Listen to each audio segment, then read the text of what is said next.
ছটা মাহ সম্পূৰ্ণ হ'ল নভবাৰ ঘটনা এটা জীৱনত ঘটি গ'ল কেনেকে আছো এই ছটা মাহ সেইটোৱে নাজানো আজিও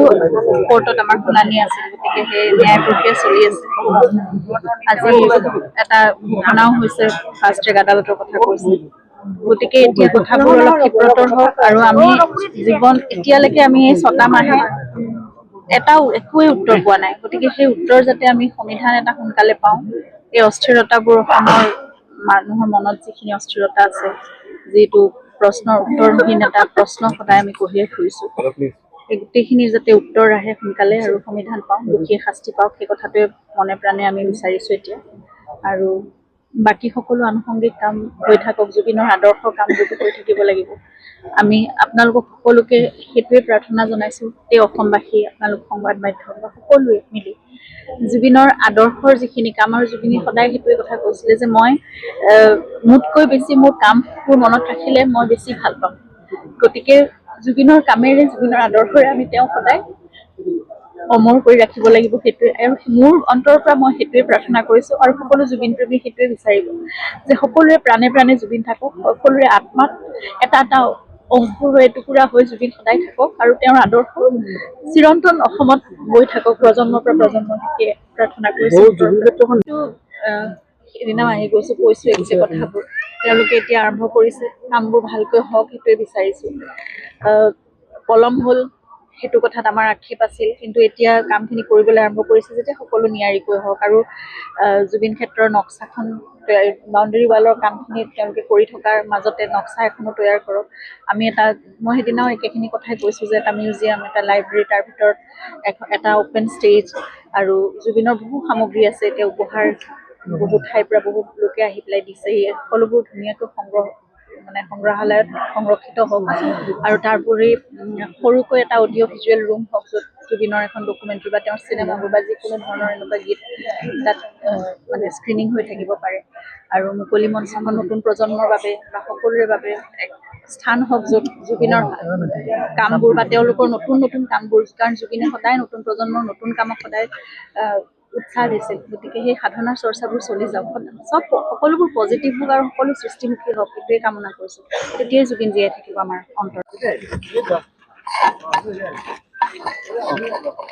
এতিয়া যথেষ্টখিনি কথাত গুৰুত্ব দিলে গতিকে ভাল হৈছে মই গোটেইখিনি চাবলৈ পোৱা নাই তথাপি গোটেইখিনি চাই লোৱাৰ পিছত গম পাম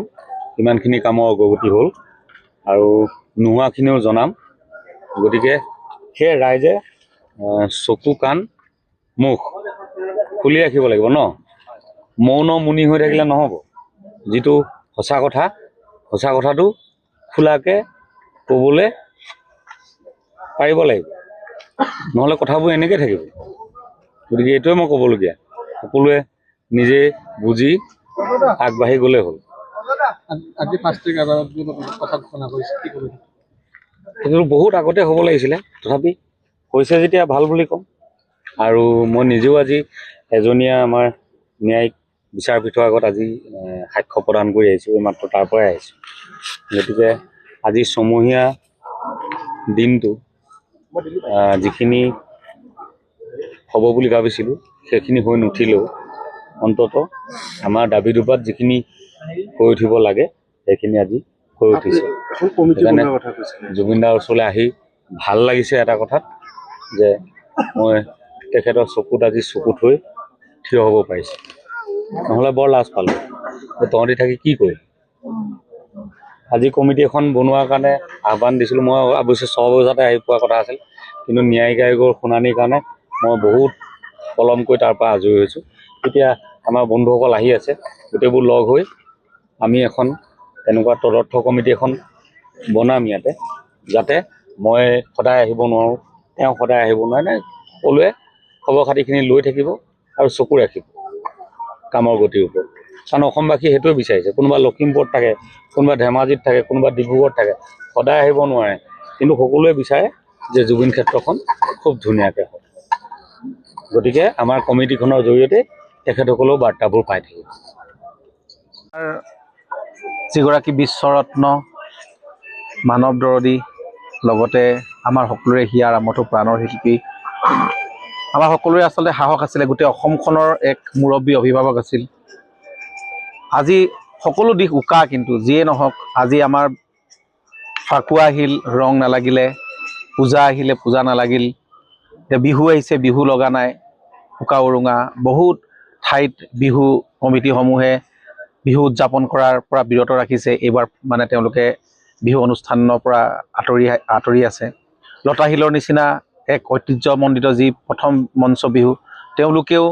এইবাৰ সেই তেনেকুৱাকৈ ডাঙৰকৈ বিহু নপতাৰ এটা সিদ্ধান্ত লৈছে। এনেকুৱা গোটেই অসমখন আজি এক স্তব্ধময় পৰিৱেশ, বাকৰুদ্ধ হৈ আছে আৰু সকলো আমি শোকত আচলতে ম্ৰিয়মান হৈ আছোঁ। আজি 6 মাহ সম্পূৰ্ণ হ'ল। এই যি আজিৰ দিনটো 19 তাৰিখ, এই দিনটো আচলতে এক কলা ইতিহাস, কলা অধ্যায়ৰ এক আচলতে সময় বা তাৰিখ বুলি ক'ব লাগিব। কাৰণ কিয় অসমীয়াই এই দিনটোক কেতিয়াও আচলতে গ্ৰহণ কৰিব লগা এক দিন নহয়। কাৰণ কিয় সেই আপোন মানুহজনে আমাৰ পৰা আচলতে এই তাৰিখটোত 19 ছেপ্টেম্বৰ দিনা আঁতৰি গৈছিলে। আৰু আজি সেইকাৰণে আমি আহিছোঁ জুবিন ক্ষেত্ৰত, আহি সকলো সমবেত হৈ জুবিনদাৰ প্ৰতি আমি যি তেখেতক আচলতে ঈশ্বৰ পুত্ৰ হয়, আমি সদায় তেখেতক সেৱা প্ৰাৰ্থনা, আমি বিভিন্ন আচলতে ভক্তি ৰসেৰে আচলতে তেখেতক আমি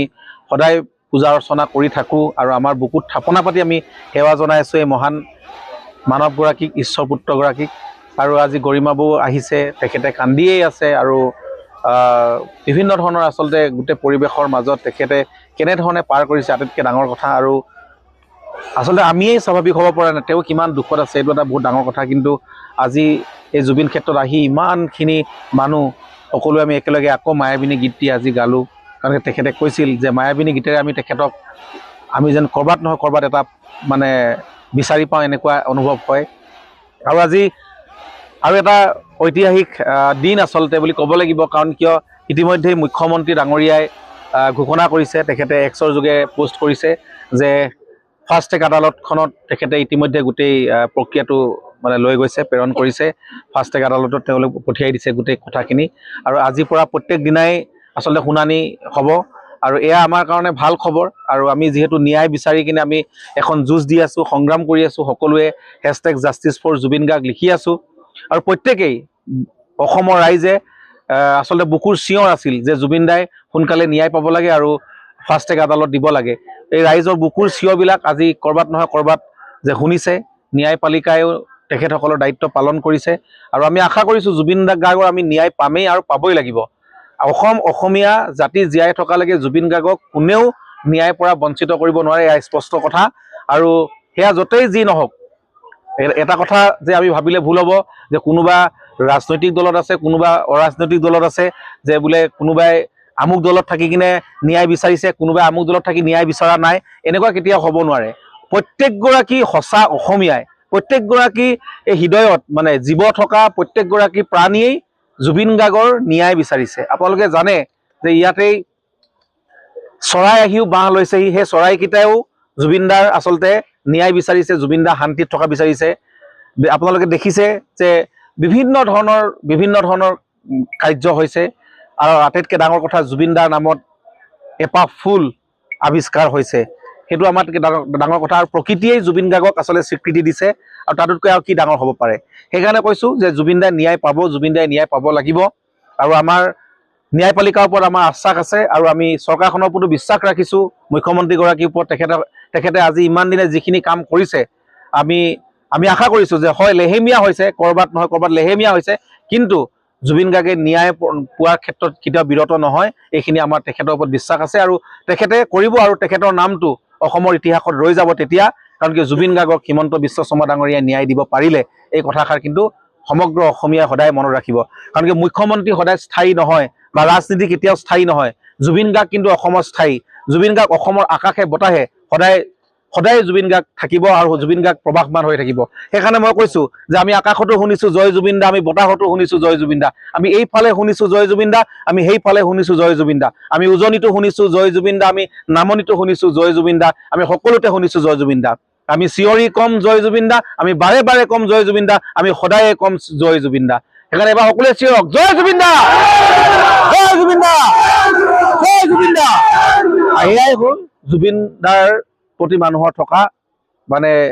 অজস্ৰ ভাল পোৱা আৰু গভীৰ কোণৰ পৰা তেখেতৰ প্ৰতি যি শ্ৰদ্ধা আৰু সেইকাৰণে অসমৰ আকাশে বতাহে যেতিয়ালৈকে অসমীয়া জীয়াই থাকিব জুবিন গাৰ্গ জীয়াই থাকিব জয় জুবিন দা জয় প্ৰতিধ্বনি সদায় সৃষ্টি হ'ব আৰু মই এয়া আশা কৰিছোঁ যে আমি যিখিনি আজি ফাষ্ট ট্ৰেক আদালতলৈ গৈছে আৰু ইয়াৰ পিছত সেই কালপিতকেইটাই উচিত শাস্তি পাব আৰু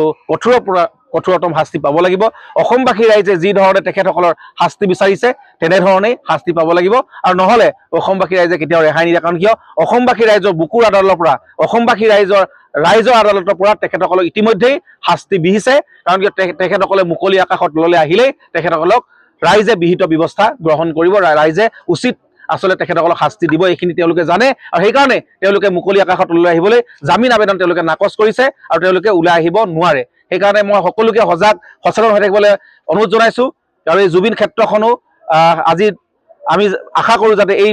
এক তীৰ্থভূমিলৈ পৰিণত হৈছে তীৰ্থস্থানলৈ পৰিণত হৈছে আমি এইখনো যাতে একদম আটক ধুনীয়াকৈ গোটেই পৃথিৱীৰ ভিতৰত যাতে জুবিন গাৰ্গ জিলিকি থাকে তেনেকুৱা এখন আমি তীৰ্থস্থান তেনেকুৱা এখন জুবিন ক্ষেত্ৰ আমি তৈয়াৰ কৰিব পাৰোঁ এইখিনি ক্ষেত্ৰত আমি সকলোৱে একেলগে চৰকাৰখনক আমি আহ্বান জনাব লাগিব আমি সদায় হেঁচা প্ৰয়োগ কৰিব লাগিব এইখিনি কৰিবই লাগিব তেতিয়াহে কিন্তু সম্ভৱ হ'ব মই এইখিনি আশা কৰিছোঁ আৰু সকলোকে ইয়াত সকলোৱে ভেদাভেদ পাহৰি জুবিন গাৰ্গে এক আমাক আদৰ্শ দি গ'ল যে সকলোকে এক কৰি থৈ গ'ল এইটো বহুত ডাঙৰ কথা আমাৰ কোনো জাতি ধৰ্ম ভাষা নিৰ্বিশেষে জুবিন দাই কৈছিলে মোৰ কোনো জাতি নাই মোৰ কোনো ধৰ্ম নাই মই মুক্ত মই কাঞ্চনজংঘা আৰু সেই কাঞ্চনজংঘা হৈ জুবিন দাই যাতে সদায় অসমৰ আকাশত অসমৰ প্ৰেক্ষাপটত যাতে জিলিকি থাকে থিয় হৈ থাকে তাকে অনুৰোধ জনাইছোঁ আৰু অসমৰ সংবাদ মাধ্যমকো বহুত বহুত ধন্যবাদ জ্ঞাপন কৰিছোঁ তেখেতসকলে গোটেই প্ৰক্ৰিয়াটোত ডে ওৱানৰ পৰা প্ৰথম দিনাখনৰ পৰা যিখিনি তেখেতসকলে কষ্ট কৰিছে জুবিন দাৰ কাৰণে কাৰণ কিয় জুবিন দাক তেখেতসকলেও ভাল পায় পুলিচ প্ৰশাসনেও ভাল পায় জুবিন দাক কোনে ৰিক্সাৱালা ঠেলা এজনৰ পৰা IAS অফিচাৰজনলৈকে জুবিন গাৰ্গক ভাল পায় আৰু এই সাধাৰণ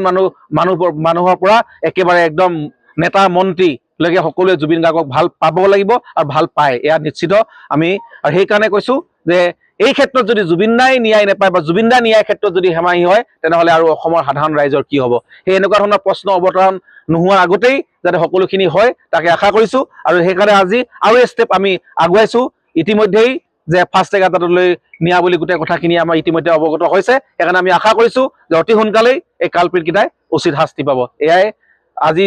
দিনত অসমবাসী ৰাইজক মই আহ্বান জনাইছোঁ আৰু সকলোকে ধন্যবাদ জ্ঞাপন কৰিছোঁ আৰু আপোনালোকে আহক এনেকৈ আহি থাকক জুবিন ক্ষেত্ৰলৈ আহক আৰু গৰিমাবকো সকলোৱে সাহস হিচাপে থিয় দিয়ক গৰিমাবক সকলোৱে উৎসাহ প্ৰেৰণা দিয়ক যাতে তেখেতেও আগবাঢ়ি যাব পাৰে জুবিন দাৰ ন্যায় ক্ষেত্ৰত আগবাঢ়ি যাব পাৰে আৰু কোনোৱে যাতে জুবিন দাৰ পৰিয়ালকে হওক বা জুবিন দাকে হওক বা গৰিমাবকে হওক কোনেও যাতে বেয়াকৈ ক'ব নোৱাৰে এইখিনি সদায় আমি সজাগ হৈ থাকিব লাগিব সচেতন হৈ থাকিব লাগিব আমি মাত মাতিব লাগিব এইখিনি কথাই মই আজি সকলোকে স্পষ্টভাৱে